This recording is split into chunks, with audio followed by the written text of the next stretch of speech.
Okay, guys, thank you so much for everyone who decided to jump on and join. I hope everyone can see my screen there. So my name is April Gray, and I am a sales representative with Oliver & Associates Real Estate Brokerage. What really inspired me to make a home buying process webinar is not only through my own experience buying a home before I got into this field, but now working with a whole bunch of people, most of which are first timers. It became very clear to me that not a lot of people really understand all of the steps into buying a home. Most people boil it down to going on these showings and putting in offers, but there's a lot more behind the scenes that the home buyers are actually a part of that I really wanted to educate you guys on today. So I will be discussing some basic realtor insights, of course, the step-by-step process into buying a home, and then I will go over some tips and tricks. It is no secret that today's market is uber competitive, and some of these tips and tricks are going to help you separate your offers from the masses and really make you stand out to different sellers. There will be some time at the end for a Q&A, so if you do have any questions, just feel free to type them in the chat as we go along here, and I'll get to them if we have time at the end. So some realtor insights. I could talk about this for hours. We have our own system called Matrix, which allows us to run so many different stats. But in the essence of time, I'm just going to keep this to price. So it is very important that whatever realtor you decide to work with educates you as a buyer on the market.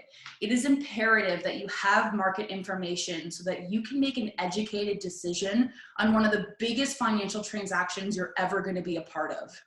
So just to talk about this slide that you're looking at here, the average home sale price in London is actually just north of 486,000. And I know when people see this, they think, oh my God, that's a lot of money, which is why I broke this down to different areas within the city. So as you can see, the East End is much lower than the Northwest and South ends of the city.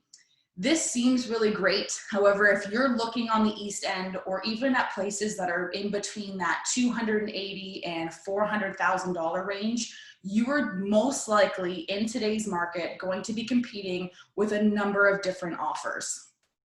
If you have questions about specific neighborhoods or even particular streets, or you even see a house go up for sale and you are curious what that house sold for, please just send me a message after this and I can run specific stats for any of the questions that you do have in terms of price or even days on market, things like that. So we'll jump into the step-by-step process here. Small disclaimer, of course, situations do come up that are completely unique and your specific situation might be different than the masses, and that's totally okay. Again, in the essence of time, I just boiled this down to 10 steps, the 11th being getting your keys, so that you can really understand what the norm is and all the different things that we're gonna go through here.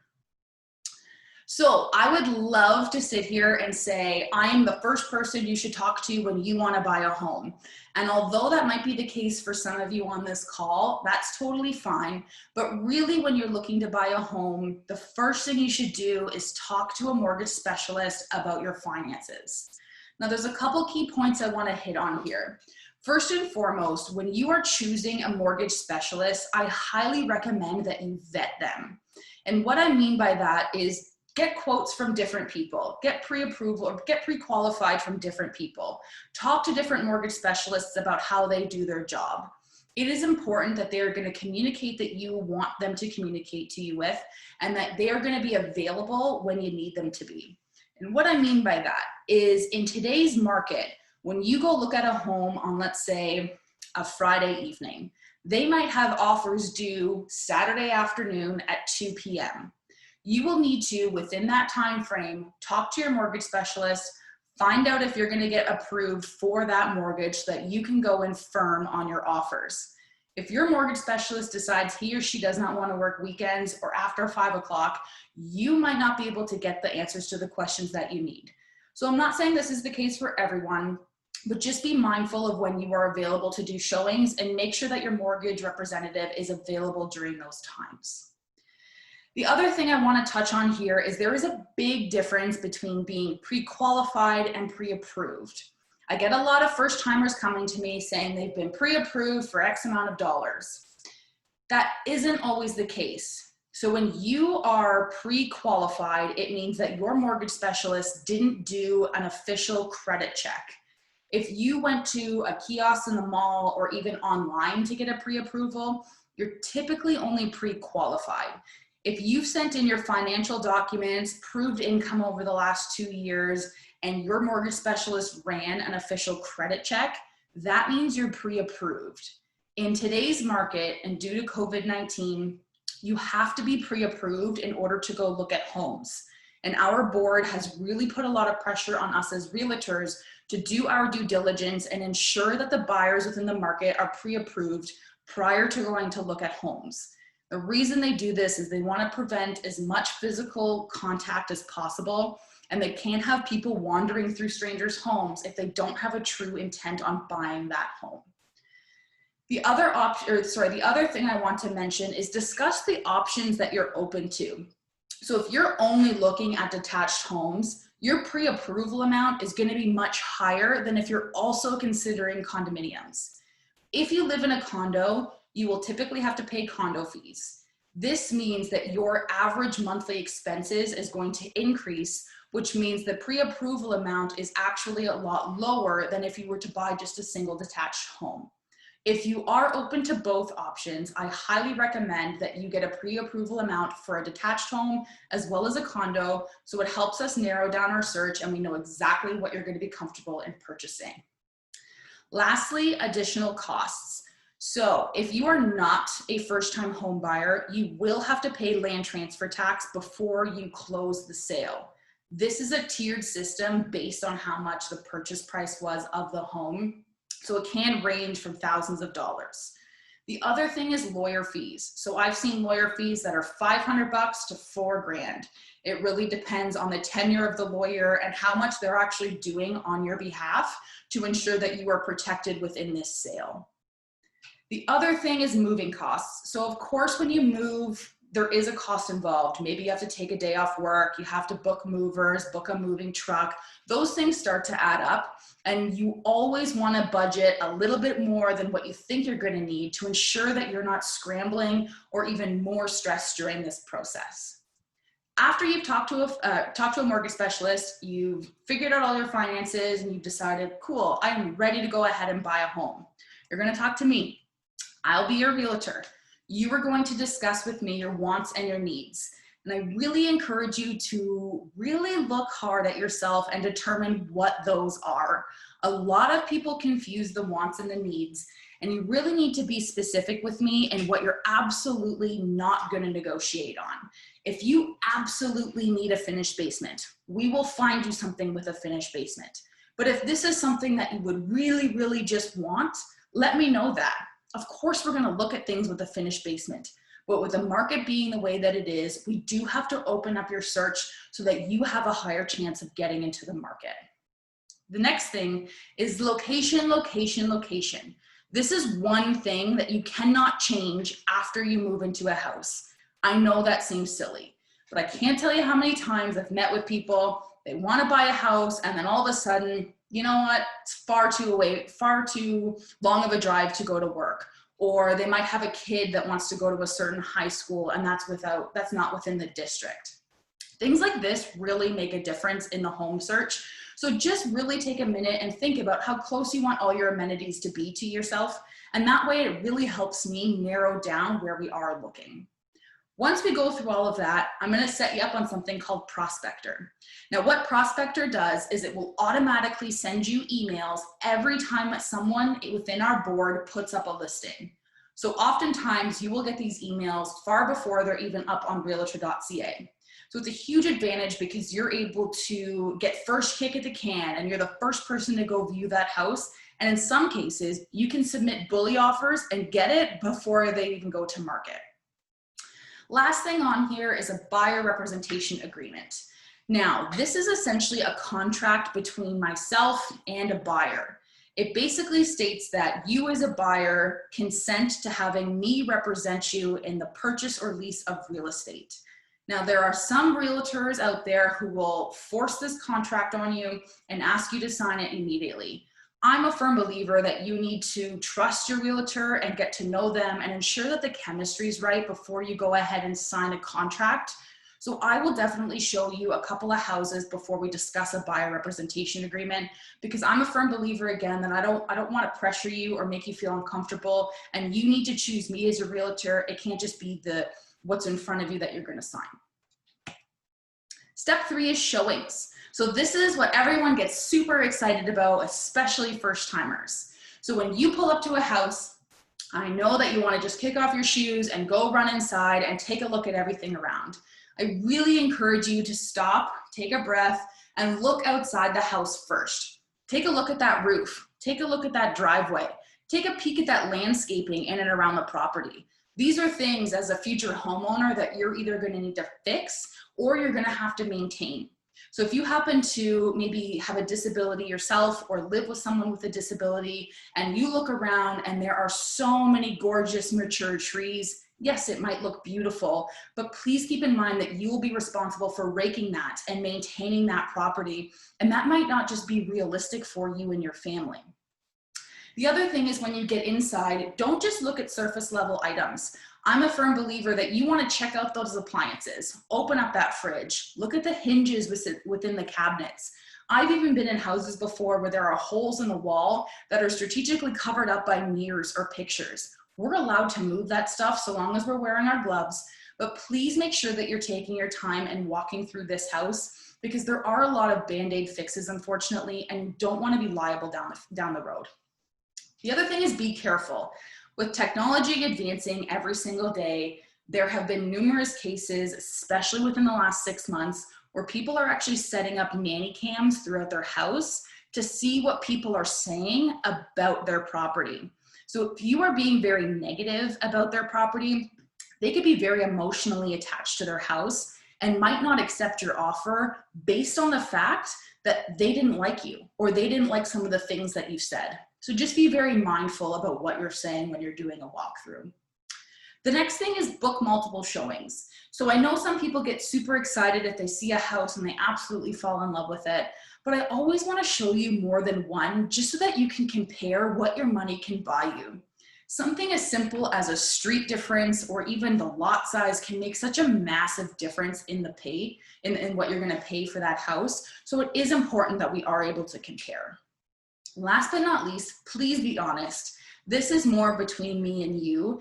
If you walk into a house and you absolutely hate it, it's not my house. You're not going to hurt my feelings. So please just tell me what it is that you don't like about it. And that way I don't waste your time or my time going through houses with you that you have no intent in buying. I don't want to show you things that are completely of disinterest to you. So let me just know if you don't like something. Conditions. So in today's market, if you are up against multiple offers and you put in a condition, it's very easy to make your offer look very unattractive. If you are able to go in firm, which means without any conditions, you have a much higher percentage of getting that offer. So the most common conditions are finance, inspection, the sale of another property, or the review of a status certificate. This is where I come back to picking the right mortgage specialist. If you email or text or call your mortgage specialist with your MLS number and how much you want to go in at with your offer, they should be able to tell you whether or not you are okay to go in firm. That clears that condition. The next one is an inspection. So if we see something a little funky going on within that house, we will schedule a second showing where you can hire your inspector, bring them in with us, get your inspection done. So that way you have a full list of what to expect within that house prior to you even putting in your offer. This prevents that one. The sale of another property. If you are financially unable to float both mortgages, there's not too many things we can do to get around this one. You can get a little strategic with your closing dates. However, that is a case-by-case basis. And the last one is a status certificate. So this applies if you are looking to buy a condo. So every condo corp will have a condo status certificate, which essentially outlines the rules and regulations within that condo company. I've seen a fair amount of these. I am by no means a lawyer and would not put my stamp of approval on them, but I always get the status certificate for you to review prior to you putting in an offer. If you still think that it needs a lawyer to look at, we do add that in as a condition. But again, keep in mind that if you're up against multiple offers, sellers don't want lawyers reviewing their status condo certificates because it might bring some things to light that they are now legally obligated to share with other buyers. Step 5, the offer. So this seems extremely overwhelming, especially if you've never bought a house before, because you're gonna get 2 different sets of contracts. I am fine to either do this in person, the old-fashioned way with a pen and paper, or we can do this via DocuSign. And if you would like me to hop on a call with you to walk you through it, I'm more than happy to do that as well. So the first set of contracts is the buyer representation agreement, which is the one that I referred to on a previous slide. The FINTRAC form, which is essentially just a government ID form. So they basically just track that you are who you say you are. And then Form 127. So this is a form in relation to conditions. So it'll basically state that you understand the risks of not putting in certain conditions and will also outline the conditions that you are including. The second set of contracts is the confirmation of cooperation, which is basically a form that states that you understand who represents who in this transaction. So for example, April Gray from Oliver Associates will represent you, the buyer, in the purchase of 123 Main Street. It's pretty straightforward. The last one is the agreement of purchase and sale. This is the bread and butter of it. This is your actual offer. So it's going to include things like your purchase price, what's included in that sale, what's not included in that sale, your closing date, as well as your deposit amount. So your sale, if your offer is accepted, that sale does not become final until you submit a deposit check, usually within 24 hours of your offer being accepted. This means that if you fail to deliver your deposit check, your offer then becomes null and void. I will talk a little bit more about this in the tips and tricks. I often get asked, how much should the deposit be? And if you Google it, you're gonna see all types of things. The last few months, most commonly, I'm seeing between $2,000 and $5,000. To be clear, this is subtracted off of your down payment. Step 6 is negotiations and fulfilling conditions. So if you are lucky enough to be one of the only offers, you can bet that there will be a little bit of back and forth. So when a seller gets an offer, they have 3 options. They can accept that offer, they can reject that offer, or they can counter that offer. The most common things that you will see countered on are price, the closing date, or inclusions and exclusions of the sale. This is usually done through the realtors, so I would be there with you every step of the way, essentially playing telephone between you and the other realtor that's involved within the transaction. The other thing is conditions. So if you did include conditions within your offer, totally fine, but let me help you fulfill them within a timely manner. You typically only get a few days for each condition, and you are already going to be stressed because you're moving, you got to pack, you got all these things to think about. So let me help you. Let me set up those inspector appointments. Let me help get your paperwork to whoever needs to see it to review. I will work with you to ensure that your deal does not fall through due to not fulfilling conditions within a timely manner. Step 7, so finalizing paperwork. After everything is good and we have fulfilled all the conditions, offers are accepted, I will be the one to push the paperwork around. So I will email your mortgage specialist as well as your lawyer immediately. It is very important that these 2 parties get your paperwork right away to ensure that this sale closes when it's supposed to close. That being said, you do need to know who your real estate lawyer is going to be prior to putting in an offer. You can hypothetically go back and add in a different lawyer, but it gets really messy because every time a pen touches paper, you need to get every single party to initial it. And the more times that your paperwork is bouncing around between all these different people, the more likely there is to be a mistake or a signature missed. And if your lawyer reviews the contract or the seller's lawyer reviews the contract and there's any sort of missed initials, unfortunately, that contract does have the possibility of becoming null and void. So just be very careful with this. And I always recommend you at least know who your lawyer is going to be prior to putting in an offer. If you're out there and you're thinking, oh my God, I don't know any real estate lawyers, totally fine. I can definitely recommend a few that have been really great. Step number 8 is your mortgage approval. So a lot of people don't know this, but you will be notified as soon as you get a mortgage approved, whether or not you put in a condition.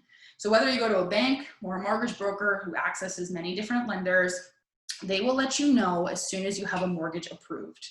Your property will be assessed by CMHC. And the reason that they do this is it prevents people from, let's say putting in $1 million offer on a $300,000 property and getting this massive loan for a property that's really not worth that much. So they do assessments, and then you will be approved on a mortgage for whatever you put it in, assuming that they deem that property worth that much. The other thing here is mortgage insurance. So again, disclaimer, I am not a mortgage specialist, and every single financial institution has different policies when it comes to mortgage insurance. I can tell you a horror story. I know of one client who actually got into some freak car accident and wasn't able to go to work, wasn't able to pay his mortgage, had mortgage insurance, but it was not covered due to the situation. So again, just be very, very careful, and you understand what your policies cover to ensure that anything that you're worried about, you can kind of have peace of mind about that. And again, this varies depending on the financial institution. Step number 9 is the title search. So this is a pre-printed clause within every offer that is written. So your lawyer is there to protect you. They are going to be doing what we call a title search to ensure there are no outstanding liens on a property. So I'm sure you guys have heard either in real life or in the movies where someone puts their house up for sale, puts their house up for collateral. This protects you from that. So if a seller does that, they sell their house, you don't get a title search done, that now becomes your problem. So it is imperative that your lawyer performs a title search to ensure that you are protected.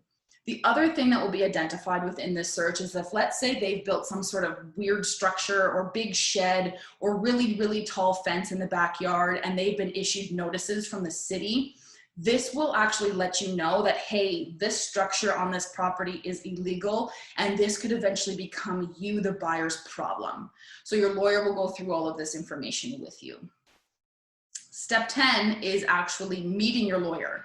So historically, you've always had to go in and sign everything by hand. Due to COVID, I know a handful of lawyers that are actually doing this via DocuSign now and Zoom calls like this, or just a conference call, but they are going to sit with you one way or the other and discuss all of their findings within their title search. They will also discuss any of their findings from any of the conditions that you included within your offer. So for example, if you've asked them to review the condo status certificate, they'll sit down with you and go over the rules and regulations so that you fully understand what it is that you're getting yourself into. The other thing you'll need to do during this meeting is show proof of insurance. So very similar to like when you buy a car, you're not getting those keys unless you have car insurance. Same thing with a house. They're pretty lenient on what the coverage is. The biggest thing is it does need to have fire insurance. If you are sitting there and you're thinking, oh my God, how do I get house insurance? Who do I call? Again, that's what I'm here for. Let me take some of that stress away from you. I can help you get quotes set up and help you choose what you think will be the best option for you. Last but not least, you get your keys. So this is a super exciting day. This is closing day. You can either go pick them up directly from your lawyer or have me go pick them up on your behalf if, let's say, you're working or you're out of town, whatever the case may be. The one thing I do want to stress here is that when you get your keys, go to your new house. Do a walkthrough. You have 24 hours to submit a claim if anything is wrong with that house. So if, let's say, the seller left a bunch of crap in and around, or there was a disgruntled teenager who punched a hole on his way out, you need to submit a claim through your lawyer within 24 hours. After that, it's much, much more difficult to have the seller be responsible for any damages with the property.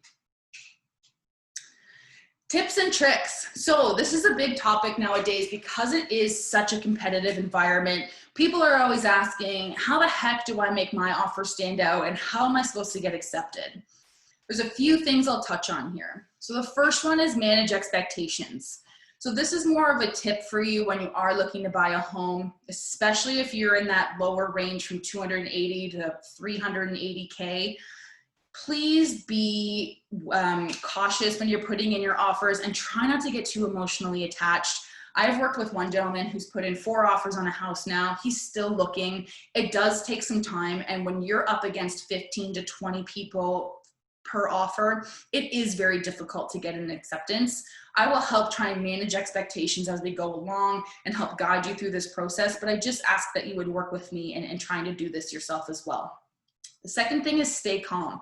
So I'm going to revert back to that nanny cam comment. The reverse is also true. So I don't want you to be really negative when you go through a house, but also please be very careful with what you're saying from a positive perspective.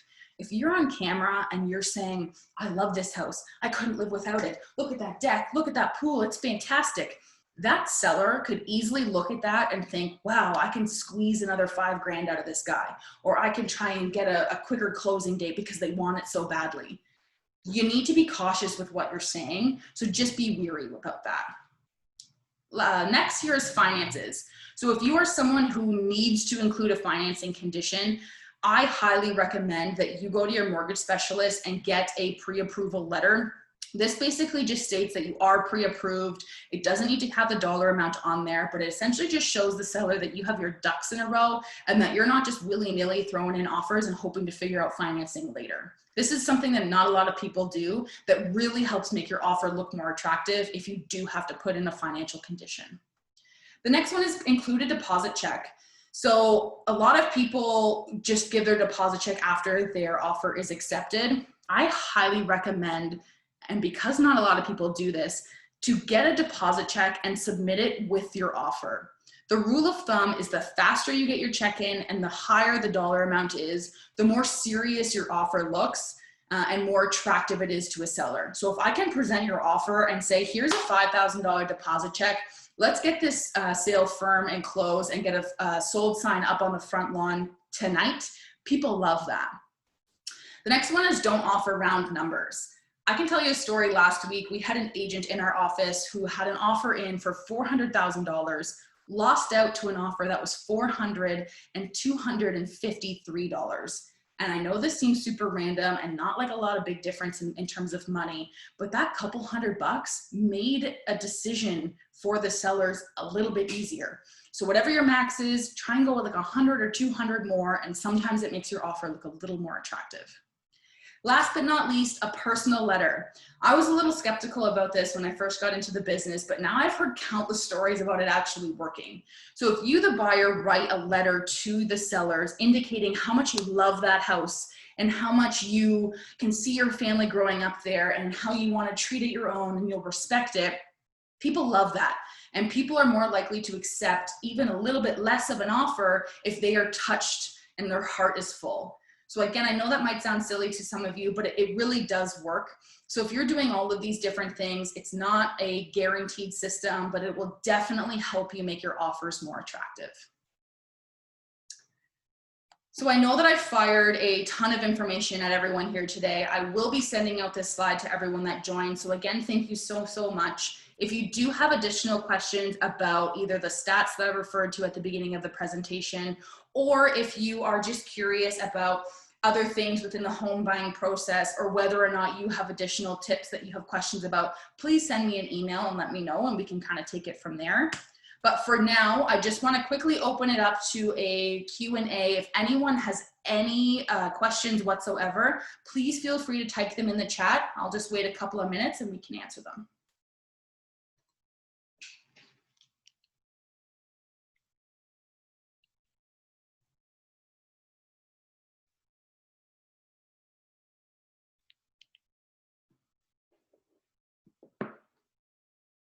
So I just see a question from Brittany. Thank you so much, Brittany, for your question. Just says, can you talk about rent to own properties? So I get this question a lot.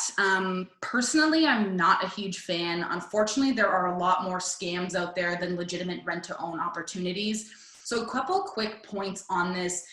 A rent to own is basically you pay a rent amount and then you pay an extra couple $100 that goes towards your down payment. And then let's say in 5 years, your lease is up and you have the opportunity to buy that home. If you change your mind, you don't get that money that you've invested back into your pocket. If you've also missed a payment within that time period, you could be out all that money. If the market crashes and the property value significantly decreases, you cannot renegotiate a new sale price for that property. So there's just a lot of negatives compared to positives, in my opinion, about rent to own properties. That being said, I have seen them work in the past, but I highly recommend that if you are interested in getting into a rent to own scenario, that you do have your real estate lawyer take a look at your lease and make sure that it is legitimate.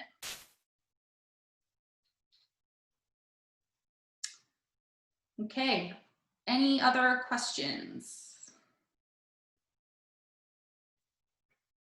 Oh, okay, so I will send out an email again to everyone on here just to ensure that you do have my contact information should anything come up maybe later this evening or later this week. If not, thank you so much again for joining, guys. It's been a pleasure chatting with you, and I hope to work with all of you soon. Have a good evening.